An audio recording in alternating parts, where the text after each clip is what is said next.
and Amherst Lane in Rossmore, and I've lived in Monroe for about 12 years now, 11, 12 years. I'm not sure if mine comes under an agenda item or at the end. However, I think what I want to talk about is part and parcel of 5. And I wanted to talk about the doctrine of necessity. And I think that's part of 5. Yes? Okay. I kind of come here, well, I do come here with a heavy heart, because when I read this, I felt bad for our school, and I felt bad for our students, and I want to explain to you why.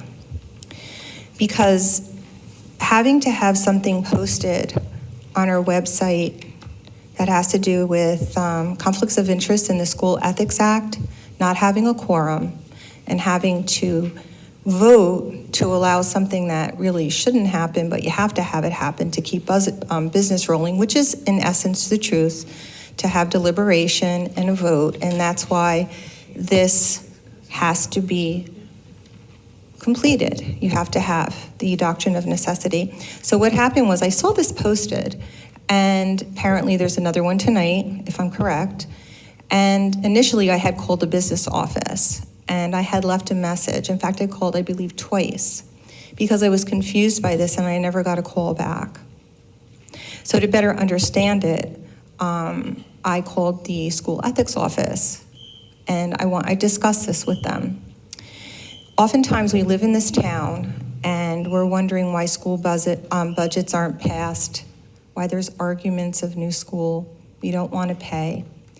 And we live in a world where perception is 99% of life.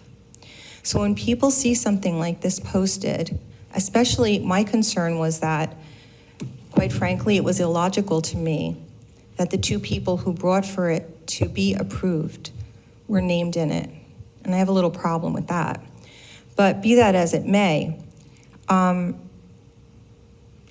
would hope that when there's a conflict of interest requiring this, that people take a look and see if they really can act in the best interest of the school. This is a very, very complicated issue. This is nothing new. And I feel very sad to have to come here and talk about this. I've always raved, I have a minute left. I've always raved about the town, and I'm trying to convince my daughter to move here. I have a grandson.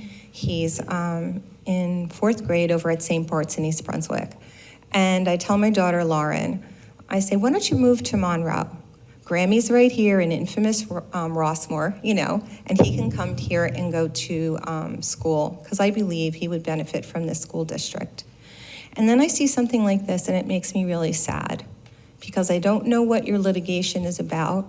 I just know that when people see this posted, they have a very, very, very sad, sour feeling about our school district, because they don't know the complications involved, the legalese. But I actually called twice and couldn't get a phone call back. So I don't know how this is going to resolve itself, but I would hope that in the future that maybe people can say, maybe I should recuse myself or not be on the board anymore, because I have to have this type of paperwork brought forward. It makes me sad as a taxpayer here. I just don't think that our schools shine when I can go home and print this out. And I found out that this is part of a few, and that's what I wanted to share, because I think we have a wonderful town. And I really think that this is a great school system. And that's it. Thank you. Thank you for